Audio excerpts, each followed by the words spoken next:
Hi! ആരും ഈ ഒരു വീഡിയോ സ്കിപ്പ് ചെയ്യാണ്ടേ കാണണമെന്ന് ആദ്യമേ പറയുന്നു. ഒരുപക്ഷെ കാണുന്ന നിങ്ങൾക്കല്ലെങ്കിൽ നിങ്ങളുടെ സർക്കിളിലുള്ള ആർക്കെങ്കിലും ഈ ഒരു വീഡിയോ യൂസ്ഫുൾ ആയേക്കും.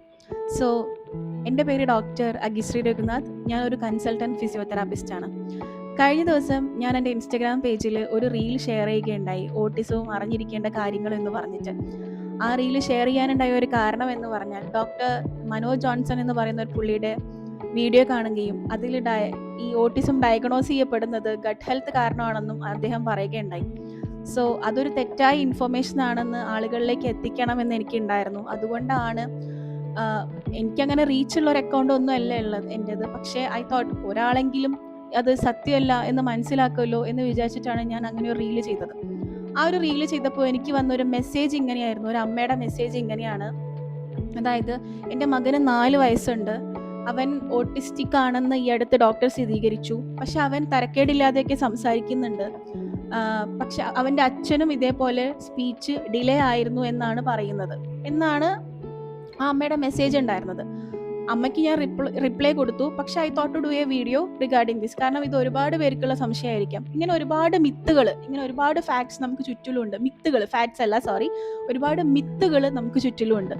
അതായത് എന്താ പറയുക, ഇതേപോലെ അച്ഛന് ഡിലേ ആണ്, അല്ലെങ്കിൽ അമ്മയ്ക്ക് സംസാരശേഷി ഡിലേ ആയിരുന്നു, അതുകൊണ്ട് മക്കൾക്കും അങ്ങനെ സംഭവിക്കാം എന്നൊക്കെ ഉള്ളത്.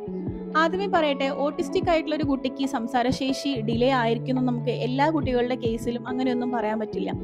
പക്ഷേ ഇവരുടെ ഒരു പ്രത്യേകത എന്താണെന്ന് വെച്ചാൽ ഇവരുടെ കമ്മ്യൂണിക്കേഷൻ ഡിഫറൻസ് ആയിരിക്കും. നമ്മൾ കമ്മ്യൂണിക്കേറ്റ് ചെയ്യുന്ന പോലെ ആയിരിക്കില്ല അവരുടെ കമ്മ്യൂണിക്കേറ്റ് ചെയ്യുക. അവരുടെ കമ്മ്യൂണിക്കേഷനിൽ ഡിഫറൻസ് ഉണ്ടായേക്കാം. അതായത്, ഫോർ എക്സാമ്പിൾ, നമ്മൾ കുട്ടീൻ്റെ അടുത്ത് ഒരു കാര്യം ചോദിക്കുകയാണെങ്കിൽ ചിലപ്പോൾ ആ കുട്ടി നമ്മൾ ചോദിച്ച കാര്യം തന്നെ അവൻ റിപ്പീറ്റ് ആയിട്ട് ചോദിക്കും. ലൈക്ക് ഒരു ക്വസ്റ്റ്യൻ അവനോട് ചോദിക്കുകയാണെങ്കിൽ, അല്ലെങ്കിൽ ആ കുട്ടീനോട് നമ്മൾ ചോദിക്കുകയാണെങ്കിൽ ആ കുട്ടി അത് തന്നെ റിപ്പീറ്റഡ് ആയിട്ട് പറഞ്ഞുകൊണ്ടിരിക്കും. അല്ലെങ്കിൽ റിപ്പീറ്റഡ് ആയിട്ട് ഒരു പാട്ട് തന്നെ പാടിക്കൊണ്ടിരിക്കുക, ഒരേ കാര്യം ചെയ്തുകൊണ്ടിരിക്കുക. അങ്ങനെയൊക്കെ കുട്ടിയിൽ നമ്മൾ നോട്ടീസ് ചെയ്യപ്പെടുന്നുണ്ടെങ്കിൽ തീർച്ചയായും നമ്മൾ ആ കുട്ടീനെ ഒരു സ്പീച്ച് തെറാപ്പിസ്റ്റിനെ കൺസൾട്ട് ചെയ്യേണ്ടതുണ്ട്. പ്രോപ്പർ ആയിട്ടുള്ള സ്പീച്ച് തെറാപ്പി ട്രീറ്റ്മെന്റ് ആ കുട്ടിക്ക് കൊടുക്കേണ്ടതുണ്ട്. അങ്ങനെ കൊടുത്തതിലൂടെ മാത്രമേ നിങ്ങളുടെ കുട്ടിയുടെ സ്പീച്ച് നമുക്ക് ഡെവലപ്പ് ചെയ്തെടുക്കാൻ പറ്റുള്ളൂ. രണ്ടാമത്തെ കാര്യം ബിഹേവിയറൽ തെറാപ്പിയാണ്.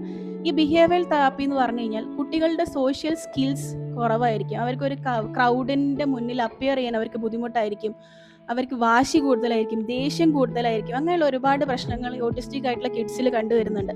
സോ നിങ്ങളുടെ കുട്ടിക്ക് ഇങ്ങനെയുള്ള എന്താ പറയുക സിംറ്റംസ് ഒക്കെ നിങ്ങൾ കാണുന്നുണ്ടെങ്കിൽ നിർബന്ധമായും ഒരു ബിഹേവിയറൽ തെറാപ്പിസ്റ്റിനെ നിങ്ങൾ കൺസൾട്ട് ചെയ്യാം.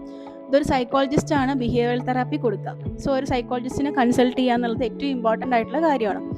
അടുത്ത കാര്യം എന്ന് പറഞ്ഞു കഴിഞ്ഞാൽ നിങ്ങളുടെ കുട്ടിയിലെ ഡെയിലി ആക്ടിവിറ്റീസ് ആണ്. അതായത് കുട്ടി ഭക്ഷണം കഴിക്കുന്നത്, കുട്ടിയുടെ ഡ്രസ്സ് ധരിക്കുന്നത്, കുട്ടിയുടെ ടോയ്ലറ്ററി നീഡ്സ്, അതായത് മൂത്രം ഒഴിക്കാനും അപ്പിടാനൊക്കെ കുട്ടി പറയുന്നത്, അതിലൊക്കെ ബുദ്ധിമുട്ട് കാണിക്കുന്നത്, അതൊക്കെ ഈ ഓട്ടിസത്തിൻ്റെ സിംറ്റംസ് ആണ്.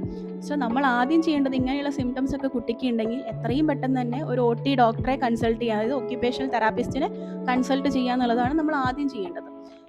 അവർക്ക് ആ പ്രോപ്പർ ട്രീറ്റ്മെൻറ്റിലൂടെ അതിൽ മാറ്റങ്ങൾ തീർച്ചയായും വരും. അവരുടെ ഡെയിലി ആക്ടിവിറ്റീസ് ഒക്കെ ഈ OT ട്രീറ്റ്മെൻറ്റിലൂടെ അവർ ചെയ്തു തുടങ്ങുകയും ചെയ്യും.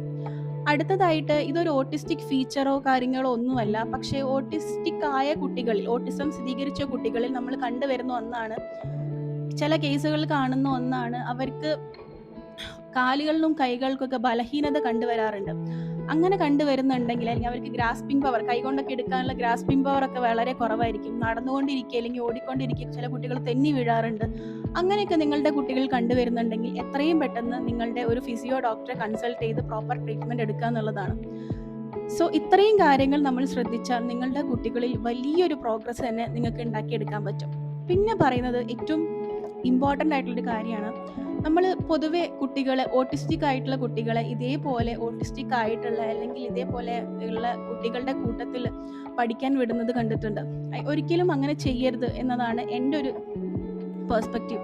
കാരണം എന്താണെന്ന് വെച്ചാൽ, നമ്മൾ നോർമലി കുട്ടികളിൽ കണ്ടുവരുന്ന ഒരു കാര്യം ഇൻഫ്ലുവൻസ് ആണ്. അതായത് കുട്ടികൾ പെട്ടെന്ന് തന്നെ ഇൻഫ്ലുവൻസ് ചെയ്യപ്പെടാറുണ്ട്. പ്രത്യേകിച്ച് നമ്മൾ വീടുകളിൽ ചെയ്യുന്ന ഒരു കാര്യം അല്ലെങ്കിൽ നമ്മൾ സംസാരിക്കുന്ന ഒരു കാര്യങ്ങളിലൊക്കെ നമ്മൾ വിചാരിക്കും അവർ ശ്രദ്ധിക്കുന്നില്ല, അല്ലെങ്കിൽ അവർ കളിക്കുകയായിരിക്കും. പക്ഷെ നമ്മൾ സംസാരിക്കുന്ന കാര്യങ്ങളൊക്കെ അവർ കോപ്പി ചെയ്യുന്നുണ്ട്, അവർ കേൾക്കുന്നുണ്ട്, അല്ലെങ്കിൽ അവർ കാണുന്നുണ്ട് നമ്മൾ ചെയ്യുന്ന കാര്യങ്ങളൊക്കെ. അതുകൊണ്ടാണ് നമ്മളെപ്പോഴും പലപ്പോഴും കാണുന്നത് ഈ മക്കളൊക്കെ നമ്മൾ ചെയ്യുന്ന പല കാര്യങ്ങളും ചിലപ്പം കുറേ കഴിഞ്ഞിട്ടായിരിക്കും നമ്മൾ കാണുക. അപ്പം നമ്മളിങ്ങനെ ചിന്തിക്കും, ഇത് നമ്മൾ ചെയ്തൊരു കാര്യമില്ല ഈ കുഞ്ഞ് ചെയ്യുന്നത് നമ്മൾ വിചാരിക്കും. ആക്ച്വലി ഇത് ഈ കുഞ്ഞ് ഇൻഫ്ലുവൻസ് ചെയ്യാണ്.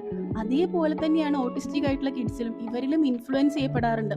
സോ നമ്മൾ ഈ കുട്ടികളെ, ഓട്ടിസ്റ്റിക് ആയിട്ടുള്ള കുട്ടികളെ ഇതേ കുട്ടികളെ കൂട്ടത്തിൽ കൊണ്ടിടുന്നു, മീൻസ് പഠിക്കാൻ കൊണ്ടു ചെല്ലുമ്പോൾ ആ കൂട്ടത്തിൽ വെച്ച് അവർ പഠിക്കുന്നത് എന്താണ്, അവർ ഈ കുട്ടികൾ ചെയ്യുന്ന എല്ലാ ആക്ടിവിറ്റീസും പഠിക്കും.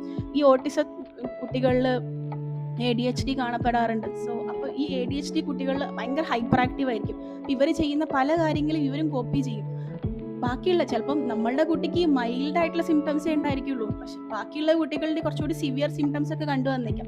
അപ്പം അങ്ങനെ വരുമ്പോൾ ഈ കുട്ടി ഇതൊക്കെ കോപ്പി ചെയ്യും. ഈ കുട്ടിയുടെ ഇത് കുറച്ചുകൂടി അഗ്രസീവായിട്ട് മാറാനുള്ള ചാൻസസ് ഒക്കെ ഉണ്ട്. സോ കഴിയുന്നതും ശ്രദ്ധിക്കുക, നമ്മളുടെ കുട്ടീനെ നോർമൽ സ്കൂളിൽ, നോർമൽ പ്ലേ സ്കൂളിൽ ചേർക്കാനായിട്ട് ശ്രമിക്കുക. നമ്മൾ കൊണ്ടുവിടുമ്പോൾ നമ്മൾ കൊണ്ടിടുന്ന സ്ഥലങ്ങൾ എപ്പോഴും നല്ലതായിരിക്കണം. നമ്മളുടെ കുട്ടിക്ക് ആ ഒരു എൻവയൺമെൻ്റ് എല്ലാം നല്ലതായിരിക്കാൻ നമ്മൾ എപ്പോഴും ശ്രദ്ധിക്കുക, സറൗണ്ടിങ്സ് ഒക്കെ. സോ നോർമൽ പ്ലേ സ്കൂൾ തീർച്ചയായും ബുദ്ധിമുട്ടുണ്ടായിരിക്കും. കുട്ടി ഇരിക്കില്ല, ആദ്യത്തെ ചിലപ്പോൾ ഒരു മാസം, ഒരാഴ്ച കുട്ടി ഇരുന്നില്ല എന്ന് വരും, കുട്ടി ഓടിപ്പോയെന്ന് വരും. പക്ഷെ വീണ്ടും വീണ്ടും വീണ്ടും നമ്മളത് ചെയ്തുകൊണ്ടേ ഇരിക്കുക. തീർച്ചയായും നിങ്ങളുടെ കുട്ടികളിൽ ഒരു മാറ്റം എന്തായാലും വരും. നിങ്ങൾക്ക് ഈ വീഡിയോ ഇൻഫോർമേറ്റീവ് ആയിട്ട് തോന്നിയിട്ടുണ്ടെങ്കിൽ ഈ വീഡിയോ ഒന്ന് സബ്സ്ക്രൈബ് ചെയ്യുക, ലൈക്ക് ചെയ്യുക, ഷെയർ ചെയ്ത് കൊടുക്കാനും മറക്കണ്ട. സോ അടുത്തൊരു ഇൻഫോർമേറ്റീവ് വീഡിയോ ആയിട്ട് വീണ്ടും കാണാം. Till then bye bye.